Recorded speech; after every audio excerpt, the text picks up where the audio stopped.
Panalangin 23, verse 19 po, simulan natin. Verse 19, marami po sila rito, pwede po rito. Sa harap. Okay, mayroon po kasi sumigaw dahil ano po tayo yung sound system. Okay.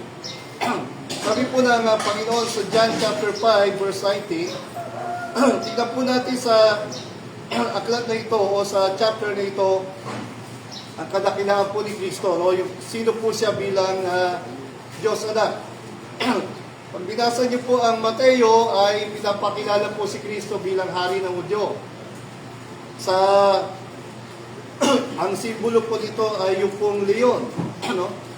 Ang Marcos po ay pinapakilala si Kristo na tulad sa isang alipin, nagpakababa po talaga, naglingkod bilang isang tao, no? Ultimong paghugas sa paa ng mga alagad ay ginawa po niya. Pag binasa niyo naman po ang Lucas, ay ito po yung pinapakilala si Kristo bilang 100% na tao, nagkatawang tao, no? Pinagbuntis ni Birheng Maria. Pero pag pumunta po kayo sa aklat ng Juan, no, ang mabuting balita na aklat ni Juan, ay makita ko natin dito ang kadakilaan ni Kristo bilang Diyos. Bilang Diyos. So, sa Mateo, hari ng mga Hudyo, ang simbolo ay leon. Sa Marcos, siya po ay alipin, nagpakababa, no? Talagang naglikod. Ang simbolo po niya, by the way, ay tulad ng isang baka. Na baka kasi ay alipin po niya sa bukid, ano? O kalabaw. Sa ano kasi, sa Israel kasi ox. So, parang baka po yan. Sa atin ay kalabaw. Sa Lucas, ayun niya po, 100% pagiging tao. Sa Juan, ay ang simbolo po niya ay ang agila. Ang agila po ay sinisimbolo po kasi ang kadakilaan ng agila, yung kanyang kapangyarihang lumipad sa matataas sa lugar. Kahit may bagyo, nakakalipad po ang agila. So, ganoon din po ang Panginoon bilang Diyos ay nagmula nga po sa kanyang kalangitan. Pero mas makikita natin kadakilaan ng pagka-Diyos si Kristo pag binasa niyo po ang aklat ng Juan. Hindi na siya anak ng Diyos, mismong kapantay ng Diyos Ama. Dito sa verse 19 at sa mga susunod na talata, makikita natin dito yung pagiging kapantay ng Ama o ng anak sa Ama. Sabi niya in verse 19, kaya't sinabi sa kanila ni Jesus, from verse 1 to 18, nagpagaling po sa diyan. Kine-question ng kanyang kapangyarihan na magpagaling, lalo na araw ng Sabat. O yung tinatawag na pamamahinga. Kaya, makita tayo, dapat ang mga tao nagpapahinga, hindi nagtatrabaho. Sabado po yun sa mga Hudyo. Pero, naawa po siya, merong isang nakaratay. No? Kung yung nagkamali, nakaratay, yung verse 1 to 18 yan. At inutusan niya, bumangon ka dyan, binuhat po niya yung higaan niya.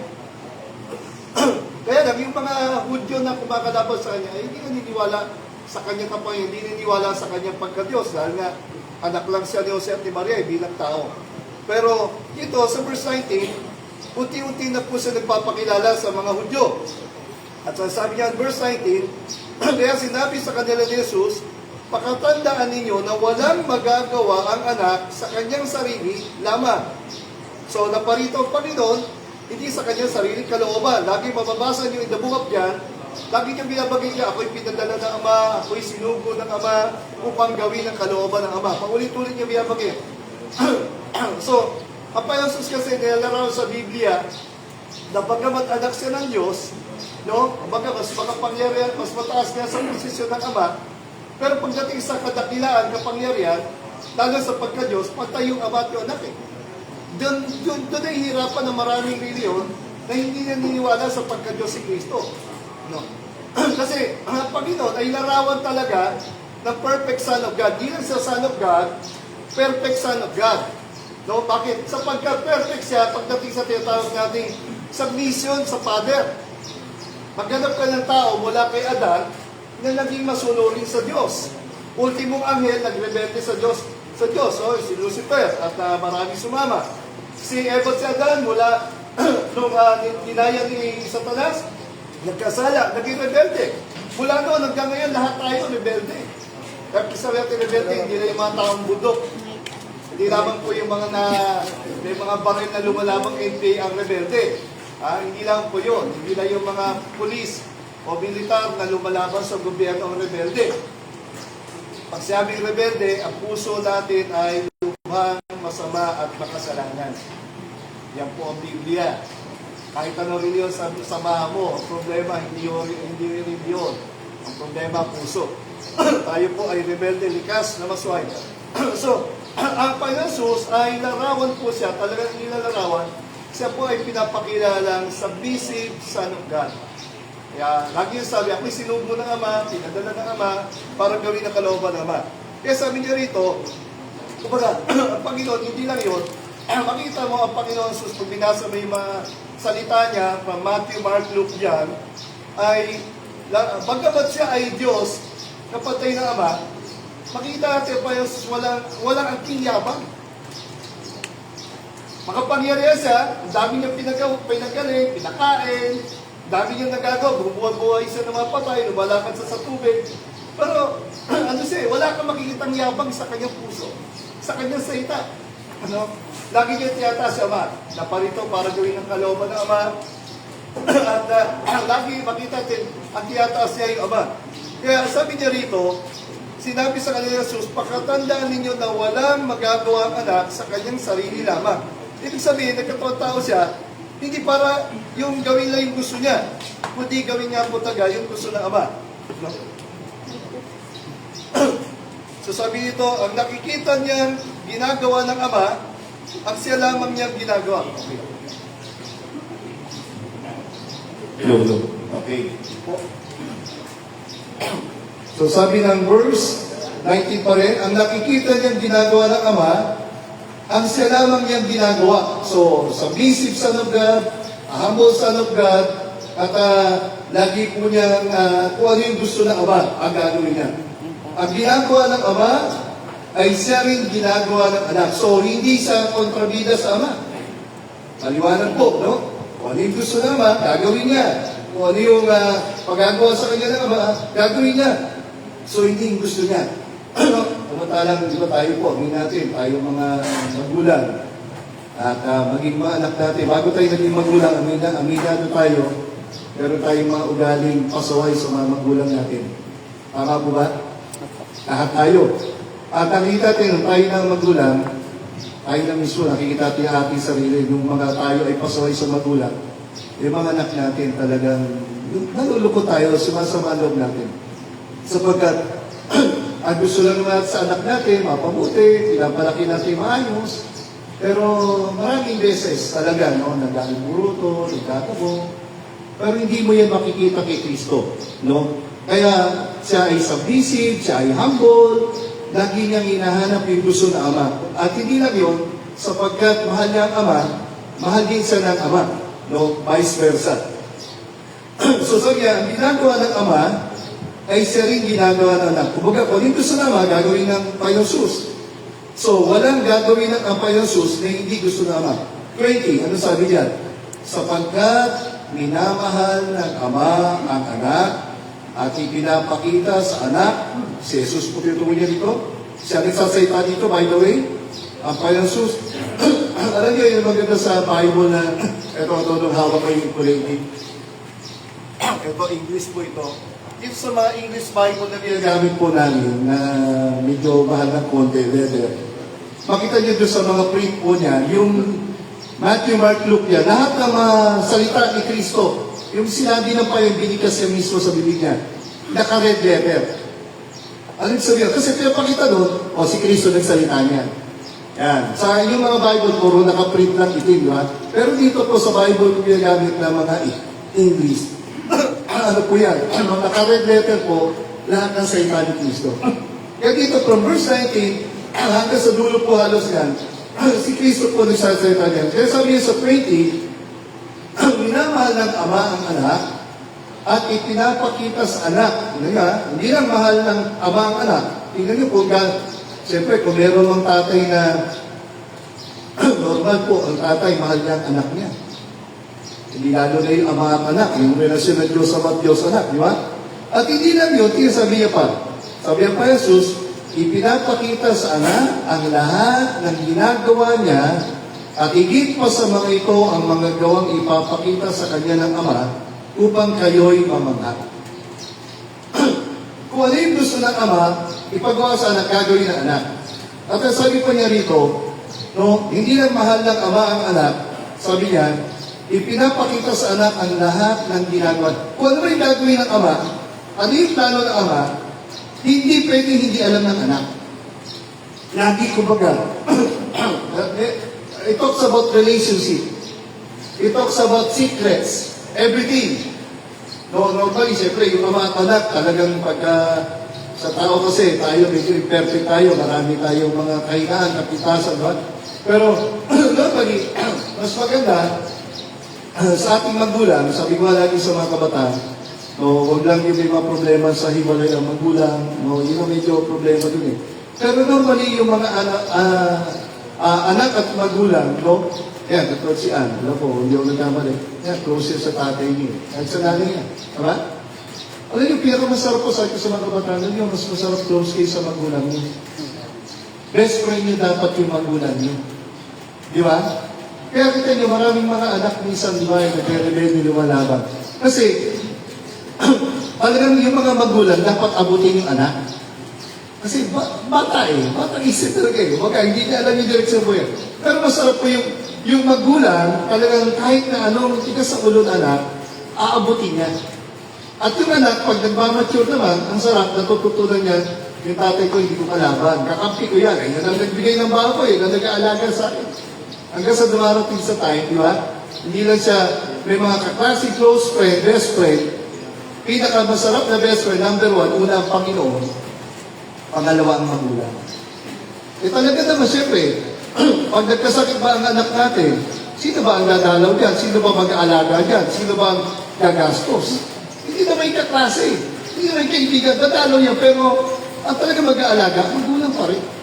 Kaya kung pwede nga ng dapat agad, magsarap na ang magulang at ay close. Katulad na pa yung susabihan, walang sikreto ang Ama na hindi siya sabi sa anak. Ipinapakita sa anak ang lahat ng ginagawa niya at higit pa sa mga ito ang gawang ipapakita sa kanya ng Ama upang kayo'y mamangha. Lahat ng mga plano, lahat ng mga sikreto, pinapaalam ng Ama sa anak. Ganon sila kumbaga ka-close. Ganon sila, siyempre, yung relasyon nila ay matibay at may pag-uunawaan. 21. Kung paanong binabangon ng Ama ang mga patay, ay binibigyan sila ng buhay. Gayon din naman, binubuhay ng anak ang sino mang nais niyang buhayin. Ano makita natin dito? Hindi lang po ang Panginoon Jesus ay sabihin, mahal sa Ama, walang sikreto, sabi sa 21, ang Ama bumubuhay ng patay, nagbigay ng buhay, yung anak din bumubuhay ng patay, pinakita yan sa mga kwento na Matthew, Mark, Luke yan. Isa sa kadakilaan ng kapangyarihan ni Kristo ay sila Lazarus, marami pa na mga patay na binuhay niya. Kakayahan, kapangyarihan na bubuhay, na walang taong nakagawa po niyan. Sila Pedro, sila Pablo, bagamat bumuhay ng patay, ay galing ang kapangyarihan kay Kristo. Pero Panginoon Jesus ay siya mismo ay katulad ng Ama ay pantay sa kapangyarihan bumuhay. Next, hindi lang po yan, 22. Hindi humahatol kanino man ang Ama. Sa halip ay ibinigay na niya sa anak ang buong kapangyarihang humatol. Abay, medyo mas mabigat ito. Sabi ng 22, hindi na humahatol kanino man ang Ama. Sa halip, ipinagkatiwala, ibinigay na ng Ama sa anak ang buong kapangyarihang humatol. Maliwanag na ko yan. Hindi ko na kailangan paliwanag yan. Nagkagabawasan. Aliwanag, sabi yan. Yung Ama, hindi, sabi mo ka, sabi niya, anak, isa sa trabaho mo, sa lumagkatuang tao ka, no?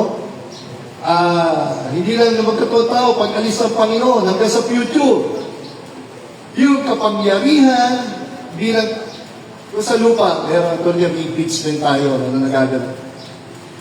Anong kaibahan ng korte ng lupa ng tao sa korte ng Diyos? Sa korte sa lupa, may palakasan. may suhulan, merong nai-influensyahan. Pag mahirap at mahina ang abogado at hindi mahina sa judge, di ba? Minsan, yan ang katotohanan po eh. Yan ang masakit na katotohanan. Di ba? Yung justice hindi lagi na ibibigay na pantay. Dapat pantay sana, walang mahirap, walang mayaman, walang makapangyarihan o mahina, di ba? Pero ganyan kagamot eh. There is so many injustices. Hindi pantay. Di ba? Meron tagang palakasan, hindi dahil sa pera, dahil sa koneksyon. Hindi lang sa bansa natin nangyari yan, sa buong mundo. Di ba? Kaya lagi ko sasabi ito sa mga pulis o nagtuturo. Pag hindi ibinigay ng taon tamang pasyan, tamang hatol dito sa lupa, lalo yung mga nasa Supreme Court. Kaya di ba, meron tinatawag na Court of Appeals pa. Ano yung Court of Appeals? Diba? Nagkaroon ng hatol dito sa ating mga korte sa ating bayan, tulad sa Talavera, sa Domingo, no? So, aapila, pupunta sa Supreme Court o sa Court of Appeals, no? Lalo kung mayaman ka, yung iba mayaman. Kasi gastos yan, abogado eh. At kukuha ka ng mas magaling na abogado, talo ka sa kaso, aapila ka. May mga motion pa. Ano? Ang korte sa lupa, nadadaya, nalalamangan. Merong mga tinatawag na hindi patas na pasya at hatol. Pero pagdating mo sa korte ng Diyos, yun ang final. Yung Supreme Court sa lupa, maraming pagdaraya. Meron din naman mga tamang hatol. Meron din naman mga hustisya. Kaya lang minsan niya, di ba, may kaya ko sabihin eh, justice denied, justice delayed, justice denied. Pagka yung hatol hindi agad binigay, pinatagal-tagal, para na rin ayaw ibigay yung hatol, yung pasya. Di ba? Kaya dito sa impeachment, ang ganda ng isang illustration din. Sabi doon, sabi doon ay, bakit nung kay Pangulong Duterte, meron nagbanta na papataan na, sabi nung isang teacher, di ba? Kahit sabi mo joke lang. Kung sino papatay kay Pangulong Duterte, pandemya yung nangyari. Kung sino papatay kay Pangulong Duterte, 50 million ba? Parang gano'n sabi niya. 50 million. Reward. Teacher lang yun. Ano natin? Joke lang nalagay niya. Parang for the content. Pero kasi, natin hinuli ng NBI. Bakit hinuli? Kasi meron po sa Constitution natin, nakalagay doon sa salitang batas, pagka ang ating Pangulo, no? Pangulo, pati ang misis niya, yung pati yung sa Speaker, sa Congress, kahit yung Senate President, yung pinakamatatas na kapangyarihan ng ating binulo sa ating gobyerno, pag kami nagbanta, kahit salita lang, kahit salita pala, may nagbanta, pwede kang puhulihin. Ganun po yun. Kaya yung teacher kayo, kahit joke-joke lang, hinuli siya. Pero pinatawad na, pinakawala. Kasi talagang baka joke-joke lang, pero hinuli siya. Ano ba? Meron sabi doon, ang principal, hindi ko na malaman kung sa Pilipinas, yung principal, nakadispal ko sa eskwela ng 5,000. Public ha, hindi private school. 5,000 pesos. Napatunayan. Ha? May ebidensya, napatunayan. Nahatulan siya ng 11 years. Corruption ha. Kumbaga, nakadispal ko ng 5,000. Nahatulan ng 11 years. Principal na yan. O, hindi natin nila. 5,000 lang. Pwede naman yung bayaran, pero hindi eh. Nagkaroon naman ng paghahatol eh, paglilitis eh. O, napatunayan, may kaso. Ginulong siya, 11 years. Principal yan. O di, pag-iisip natin, parang ang bigat naman. Hindi eh, kasi may kaso eh. May kasalanan eh. Dumaan sa due process. O, nakulong siya. Kaya nga yung EJK, hindi pwede sa atin yung, di ba? User man yan, lalo na kung inosente yan, patay-patay na lang. Kasi wala tayong death penalty. Wala death penalty sa atin. Hindi pwede patay na lang. Kaya isang papatay na lang, hindi pwede yun. Di ba? may due process, kahit na pinakamasama tayo, dapat ay dumaan sa tamang hustisya. Pero anyway, sabi ko ito problema. Kapag hindi binigay ng tao ang tamang pasya, magkakaalaman na sa kanila. May Supreme Court sa langit. Yan, yan magkakaalaman. Kaya sabi dito ng Panginoon Jesus, sabi niya sa 22 pala, hindi na humahatol kanino man ang Ama. Sa halip, ibinigay na sa Kanya ang kapangyarihang humatol. Ibinigay na sa Anak ang buong kapangyarihang humatol. Maliwanag po ito. Ang Panginoon ay naglilitas, pero balang araw, kapag nireject mo siya bilang tapagtas, aharap ka sa Kanya bilang tagahatol. Kaya masusarap siya po ay kaibigan mo, tagapagtanggol, at tagapagligtas. At siyempre, Diyos at Panginoon din. Sapagkat balang araw po, pag tayo po ay hindi nagpakumbaba ngayon, siya na po ay final judge natin. Next po, 23. Bakit ito ginawa ng Ama? Sa anak lang ito at kay Kristo lang. It talks about not only relationship bilang father and son, it talks about pagka-Diyos. 23, ano sabi ng Panginoon Jesus? Upang maparangalan ng lahat ang anak, tulad ng kanilang pagpaparangal sa Ama. Ang hindi nagpaparangal sa anak, ay hindi nagpaparangal sa Ama na nagsugo sa anak. Bisa nasisilip ako sa Reels. Lahat mo tayo, nakapanood naman. Alam niya mga Reels sa Facebook, ulit-ulit lang paikot-ikot. Lalo na mga AI. No? Yung mga AI natin. Yung iba, isa po. Lagi ang kwento doon, lagi ang kwento. Kahit yung mga pelikula natin, lagi yung Reels, lagi ang kwento niya, kunwari mahirap, nagpanggap na mahirap, no? At, nagpanggap na mahirap, pero yung pala mayaman. Di ba? Kaya mga puro ganun yung kwento ng Reels eh. No? Nagpanggap na mahirap, pero mayaman pala sa billionaire, tapos inaapi-api siya, tapos bandang uli, ano nangyari? Meron na isang napad ko, inaapi nga yung anak. Bandang uli, nagsalita na yung tatay, yung pinakamakapangyarihan. Siyempre, yung pala yung anak, billionaire. Siya pala yung may-ari yung tatay, may-ari ng mga negosyo. At sa madaling salita, hindi kinakilala yung anak kasi anak, akala nila, lang, buluti. Yung isang palang kwento naman, parang inano siya. Tinakas yata, kinidnap yung tito, pinag-tansok. Dinala sa parang bahay ang punan ng tito, hanggang sa inanap ng mga magulang, yun. Parang ganun pala yung kwento niya. No? So, anong nangyari po? Okay na po. Okay na po.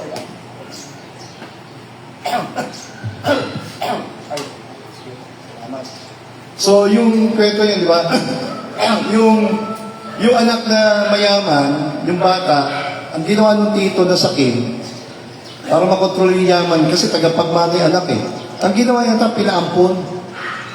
Tapos hindi alam ng mga magulang, akala nila na kidnap, na wala. Tapos umampon yung tatay, yung mga mag-asawa na mayaman. Umampon ng isang anak ka. Hanggang sa madaling huli, bandang huli, naghirap yung batang original na mayaman. Ayun nga mo, natuklasan nila. Yung hinanap nila, nahanap nila. Hanggang sa bandang huli, sa madaling salita, pinagtatanggol na po nung tatay at nung nanay yung anak. Makapangyarihan eh. Yung tatay, bilyonaryo. Siyempre, bilyonaryo din anak. Nagkakaroon ng problema, sino ang tunay na tagapagmana. So dito, gusto makita natin dito, normal po, kung meron man magtatanggol sa anak, pagdating sa kapangyarihan, sa kayamanan, sa relasyon, walang iba ang magtatanggol yung ama, yung magulang. Ganun din dito, sinasabi ng Panginoon, normally sa mga Hudyo kasi, nagkataon tao siya, hindi sa kinilala ng bansa niya. Nireject siyang tagapagligtas. Nireject siyang Diyos at Panginoon. Kasabi, ay anak lang ni Jose Maria yan. Pero alam na natin yung kwento, talaga, buti nga, alam natin yung kwento kasi nababasa natin. Pero yung mga Hudyo, hindi talaga naniniwala, ay tao ka lang, tao ka lang. Ganun eh. Eh, yung mga religion ngayon, sorry, tao lang yan, tao lang. Ganun lang. Ano yung tinuro ng founder? Yun ang tinuro. Eh, pag nagbabasa ka ng Bible, mas masarap nagbabasa ka. Makikita mo, walang dagdag bawas. Kasi ang mga founder ng mga religion, maraming dagdag bawas yan. Pero pag nagbasa ka ng Biblia, nakikilala mo taga sino yung totoong Kristo. Sabi ng Panginoon, ang gusto ng Ama, parangalan ng lahat ang anak. Lahat, pag sabihin lahat, ito pati anghel. Tulad ng kanilang pagpaparangal sa Ama. Kung ang Ama sa langit ay dinadakila, sinasamba ng anghel, at gayon din dapat ang tao, sabi niya, gusto ng Ama, yung anak din, ay bigyan ng karangalan, o pagpaparangal, o pagdakila, o pagsamba. At may paalala pa rito pa, may banta siya, sabi niya, ang hindi nagpaparangal sa anak, ay hindi nagpaparangal sa Ama na nagsugo sa anak. Pabalayan. Ang bumaliwala kay Kristo, sa kadakilaan niya, eh, ang binabastos niya, binabaliwala yung Ama. 24. Pakatandaan ninyo, ang nakikinig sa aking salita at sumasampalataya sa nagsugo sa akin ay may buhay na walang hanggan. Hindi na siya hahatulan, kundi nakatawid na siya sa buhay mula sa kamatayan. Ito yung 24, maliwanag yan tungkol sa kaligtasan niya. Sabi niya, pakatandaan ninyo, ang nakikinig sa salita ng Panginoon, hindi salita ni Pastor Gary, hindi yun. Hindi yun salita lang ng mga kung sino-sinong tagapagturo ng mga reliyon. Kahit pa gano'ng kapangyarihan pa yan, kay Pope pa yan, kay Cardinal pa yan, kay Ministro pa yan, tao lang yan, tao lang mo kami. Eh, sabi ko, di ba? Bisa malukot eh. Halos Diyos pa nga yung founder ng religion, pero yung totoong Kristo, binababa eh. Tingnan nyo, halimbawa lang ang Muslim. Founder ng Islam, si Muhammad. Pero pagdating sa Muslim na reliyon, mas makapangyarihan pa si Muhammad kaysa kay Kristo. Kasi si Kristo sa propeta lang daw. Propeta lang daw. Ha? Pero si Muhammad, propeta lang din. Pero pagdating sa tinatawag nating kapangyarihan o kataasan ng pagiging propeta, mas dakila sa Muslim si Muhammad kaysa kay Kristo. Ayun ang turo sa kanila. Di ba? Eh, tao lang si Muhammad. Namatay, by the way, namatay si Muhammad. Hindi siya nabuhay. Yung Kristo ng Bible, namatay, nalibig, nabuhay, nagpumara. Eh, iba ito. Hindi yung tao lang yan. Yan ang kaibahan ni Kristo. Lahat ng founder ng religion, namatay, hindi nabuhay. Pero yung Kristo ng Bible na nagtatag ng Kristyanismo, si Kristo, namatay, nalibig, at nabuhay. At sabi niya, babalik siya. At sabi niya sa 24, ang nakikinig sa salita ng Panginoon at sumasampalataya sa nagsugo sa akin. Sino nagpadala sa Panginoon? Ang Ama. Ang pakikinig kay Kristo at pagtitiwala sa Panginoong Sus ay pagtitiwala na rin sa kanyang Ama. Sabi niya, anong promise? May buhay na walang gan. Ano yung buhay na walang gan? O di walang katapusan, walang kamatayan. Saan yan? Sa lupa? Hindi. Sa kabila yan, sa langit. Ngayon may mga reliyon, ang turo nila, ipakita ka ng talata na pag ang tao nagtiwala kay Kristo, diretso sa langit o may buhay na walang gan. Ayun, isang talata. John 5:24. Bakit ang mga religion nagtuturo ng kaligtasan, pero tanongin mo, pag namatay ka sa pupunay kalo, hindi sigurado, hindi alam. Hindi ka magtataka, anong kaligtasan tinuturo nila? Pero tanongin mo, pag namatay sa pupunay kalo, hindi din na sigurado. Eh kaya nga yung anak na tagalagi tayo bumaba sa lupa, upang yung tagalupa makapasok sa langit. Yung anak ng Diyos, naging anak ng tao, upang tayong mga anak ng tao, ay maging anak ng Diyos. Tayo ay tagalupa, tagamundo, si Kristo ay tagalangit. So sino lang pwede mong dala sa atin sa langit? Hindi yung galing sa langit. Kaya kung pakikinggan mo na yung mga founder ng religion, lahat ng religion sa mundo, wala kang tagapag-asa dyan. Kahit ako, wala akong pag-asa sa mga religion. Pero pag binasa mo yung aral talaga ni Kristo, may pag-asa kay Kristo. Kasi sinabi niya, ang sumampalataya, hindi na sa Kanya, nakinig sa Kanya, pati na sa nagsugo sa Kanya, ang kapangyarihan na ni Kristo ay kapangyarihan mula sa Ama. Sabi niyan ay may buhay na walang hanggan. So na, kanino ang kaligtasan ng buhay walang hanggan? Pag-alip sa reliyon, o doon kay Kristo na pinadala ng Ama na binigyan ng kapangyarihan at higit sa namatay sa krus. Yung pinakamahalagang misyon niya. Kaya sa bumaba ay para sa kaligtasan at kamatayan sa krus ng bawat tao makasalanan. Sabi pa niya sa 24, hindi na siya hahatulan. O, maganda yun. Gusto ko yun. Hindi na siya. Bakit ba tayo di mapasok sa langit? Isa lang dahilan. Kasalanan. Lahat tayo makasalanan. Kahit ano rin yun. Ang tayo di ba mapasok dahil sa kasalanan? Ang Diyos ay panal, perfecto. Ang tayo patungo sa impyerno dahil sa kasalanan.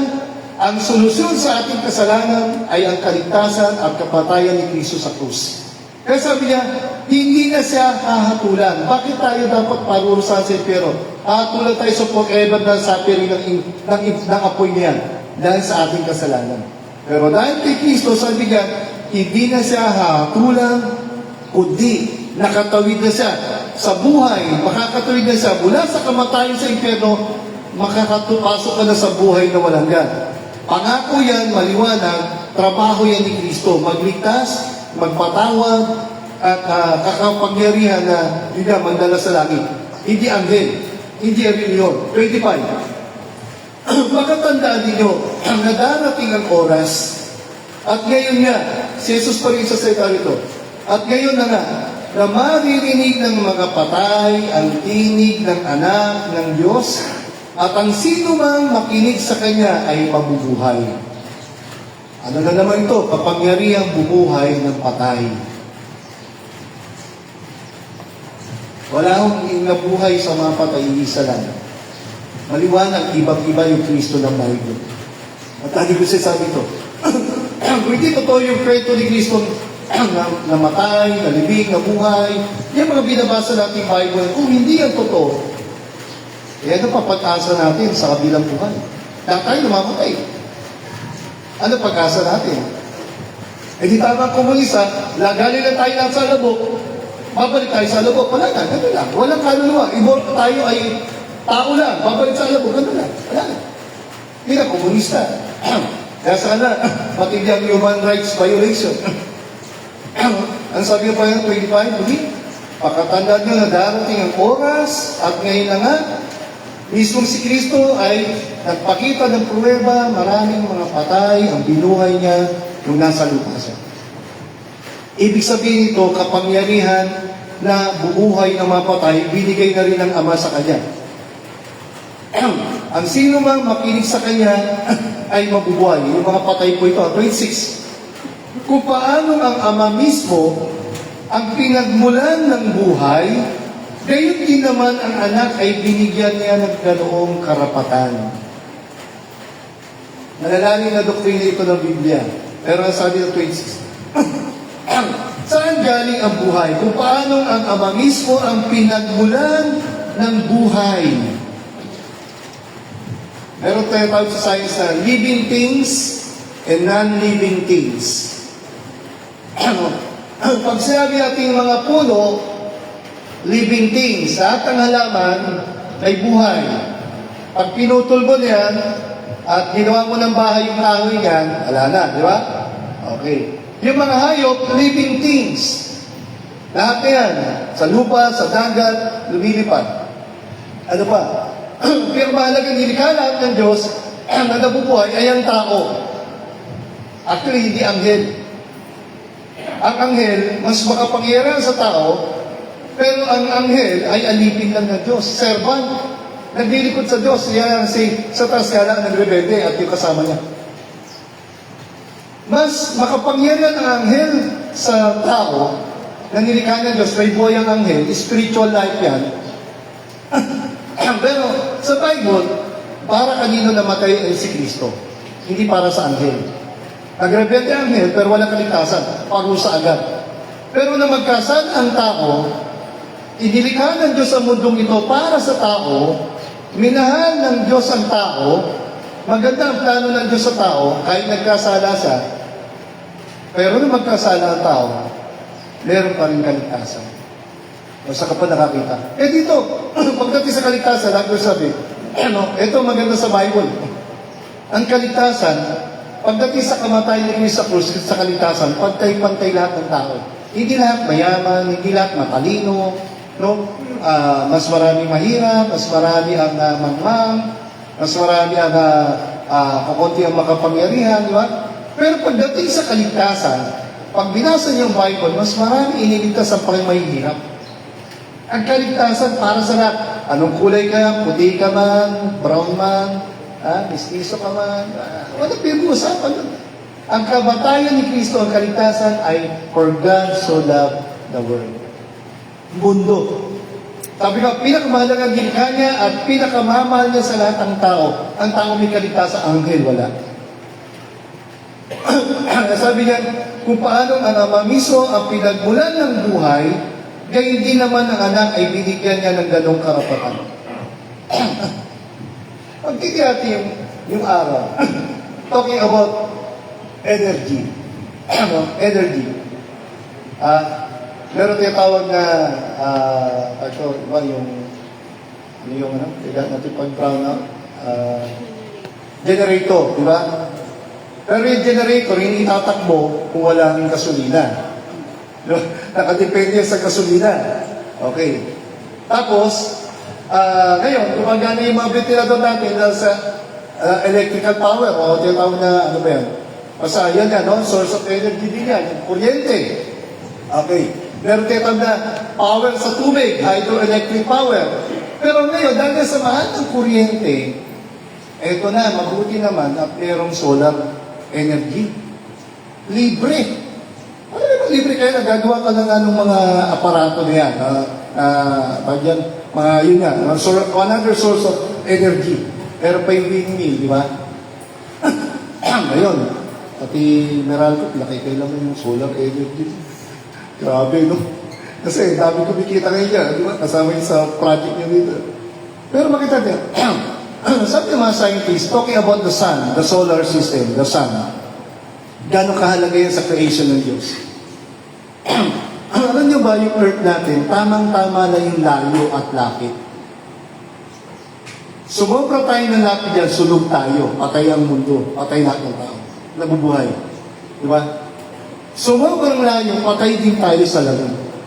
Sabi ng mga scientists na hindi niniwala sa Diyos, sa Creator, ayan daw saan ay darating ang time.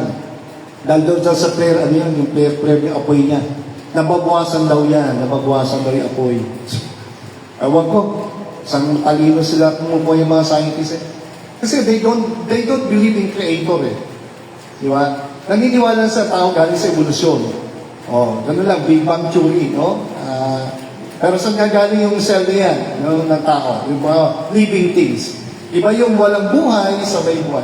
Madal say pa, when we talk about the sun, yung energy niyang binibigay, tutusin, ang tagal na, hindi na uubos. Nagbibigay sa kumbaga talaga ng buhay, warm, napakahalaga niya, yung init na binibigay sa atin, di ba? Nagbibigay ng lakas sa ating katawan lang, vitamin D. Vitamin D, di ba? Di ba? D. Di ba? Napakahalaga niyan. Yung mga baby na John D, sabi nga, yung kulang sa araw, di ba? Kulang sa, kasi gano'n, yung naninilaw, ibinipilan. Okay, tinatapat sa ilawan, di ba? Ano naman natin dito?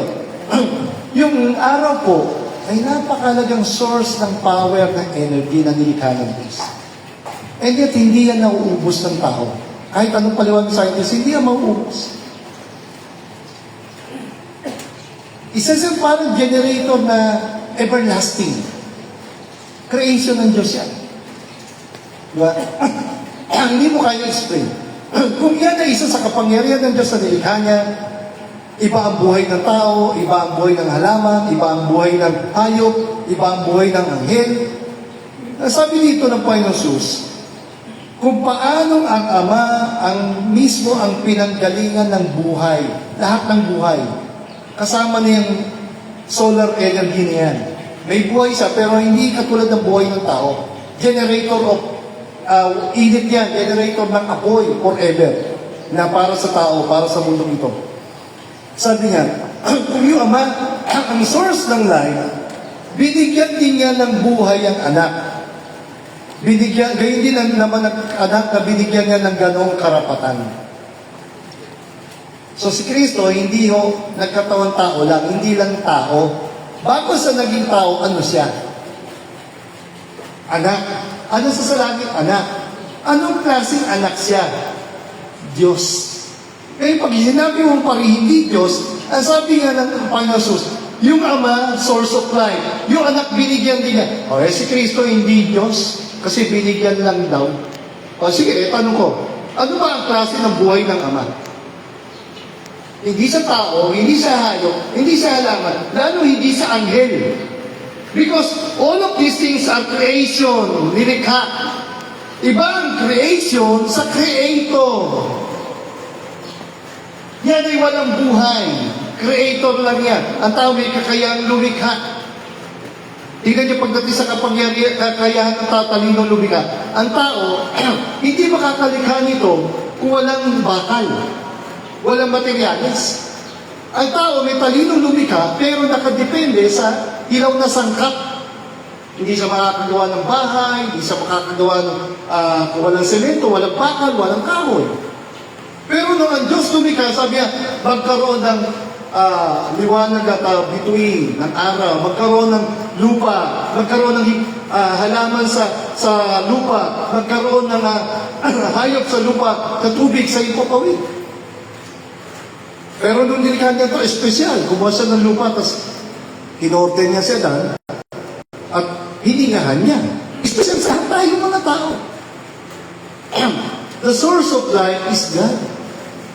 Iba ang creator sa creation. Kung si Kristo ay nilikha, hindi sa Diyos. Magkasama na ang Ama at Anak, ang Ama, ang source of life, binigyan man niya yung anak ng buhay. Ang tanong ko, anong klaseng buhay ito? Hindi sa, bago siya naging tao, hindi sa tao, hindi sa anghel, hindi sa ano. If God is the source of life, what kind of life na binigay ng Ama sa anak? It is the same life na meron ng Ama, meron din ng anak. Katulad po ng Son, sabi ko nga, isa sa nilikha ng Diyos, generator ng init, ng buhay na forever. Hindi kaya ubusin, hindi kaya ipaliwanag ng tao. Paano pa kaya yung talino ng creator ng Son? Di ba? Makita natin yan. Napakalaga. Makilala natin, sino yung totoong Kristo ng Biblia? Sa mga Jehovah's Witnesses kasi si Kristo nilikha lang. Therefore, kung si Kristo nilikha lang, hindi sa Diyos. Creator, nilikha lang din siya. Pero dito makita natin, sinabi ng Panginoon Jesus, yung Ama, ang source of life, ganon din, kung ano yung merong buhay Ama, parang generator siya ng buhay na forever, yung Son, parang ganon ang idea, parang magiging natin, hindi naubos yung init yung apoy, ganon din yung buhay na binigay ng Ama sa Anak. They have equal power to give life and source of life. Tayo ay dapat lang talaga dumepende, dapat humingi ng tulong, ng gabay, pag-isip sa mga Lord, humihinga ka dahil sa Diyos, nabubuhay ka dahil sa Diyos, kumakain ka, pinagpapala ka, iniingatan ka. Saglit lang tayo pabayaan ng Panginoon. Di ba nakita tayo mga aksidente yan? Mga patayan kahit sa pamilya, sa tahanan, masakit. Di ba? Pero salamat, siya ang nagbigay ng buhay sa diyang bumabawi. Siya ang nagliligtas sa papatad at siya din ang ahato pag nireject natin siya bilang tunay na Diyos sa pagkakas. Manalangin tayo, Lord, salamat sa umagang ito. Tulungan niyo po kami. Lalo ka namin makilala ang kadakilaan mo, ang kapangyarihan mo bilang Diyos anak. Hindi nagkataon tao, Ama, hindi siya bumaba sa lupa. Pinadala ng Ama ang anak, pinadala kayo, isinugo, bilang representative ng kaharian ng Diyos na walang yan. Ikaw na ang pinadala ng Ama para ganapin ang misyon ng pagpapatawad, pagliligtas sa tao, at ang tao na mapalad na tinagkirap kayo bilang mapagtas, nakilala kayo, nagpakilala ka, nagmalasakit ka, nagmahal ka, nagpagaling ka, nagpakain ka, larawan ka ng kadakilan at kabutihan ng Ama sa aming mga taong nilikha. Na anuman ang mga bibigat na problema, kahit sakit at kamatayan, ay naroon, Panginoon, binigyan mo ng solusyon. Kaya nararapat lang po na kilalanan ka namin bilang Diyos, bilang Panginoon, bilang tagapagtas, bilang isang mabuting kaibigan na pwede namin lapitan lalo sa gitna na aming mga problema at pagsubok sa mundo ito. Higit sa aming mga kayamanan, katalinuhan meron kami, alam namin lahat ito ay galing sa iyo. At malukot ang sasapitin ng mga taong babaliwala sa iyo. Tatanggihan ka bilang Diyos at kapagtas, sapagkat ikaw pa rin ang hahatol at babawi ng buhay sa tao balang araw. Lahat kami iharap sa inyo.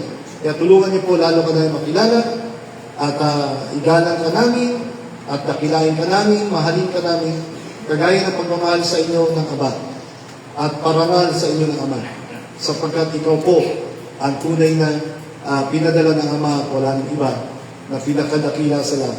Higit sa mga taong nagtuturo at mga nagtatag ng reliyon na alam namin ang pinakamahalagang dapat namin makilala at pagtiwalaan ay ang aral mo at sino ka sa Biblia, sino ka bilang tunay na Diyos at kapagtas. Pagpalain niyo sa itanyo, palain niyo po ang aking at ang bahasa, lalo po ang mga may-ari Panginoon at katiwalaan niyo, maguna ka po at mag-ingat, lalo sa mga magagawa, kasama ng pamilya, pagpalain niyo po at gabayan at magtagumpay at patuloy ng masenso ang business na ito para sa inyong kadakilaan, sa inyong kapurihan, dahil ang lahat na ito ay nanggagaling sa inyo.